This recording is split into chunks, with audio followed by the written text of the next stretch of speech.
Think about that visual of like a lung and those two layers with a potential space between them, and one side's attached to the chest wall. If I collapse that lung and pull away from that, there's a whole space now that air can enter. And it's not that air's not right up against the chest wall.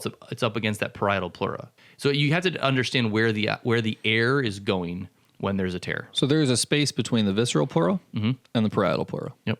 And what is usually in that space? So normally you just have like a thin layer of like a surfactant-like fluid. When we talk about surfactant, which surrounds our alveoli, it's almost like an oily substance in between, so that they don't just like rub against each other all rough, right? Like so, as you're breathing in that, you have some shifting between the lung and the chest wall with those two pieces of tissue there. They kind of just smoothly run. Trying to think of a good analogy of like something that you'd put a wrap over, and then you need some sort of like lubricant in between to make it, but I can't. No. It's just escaping. Yeah, it's escaping you. We'll move on.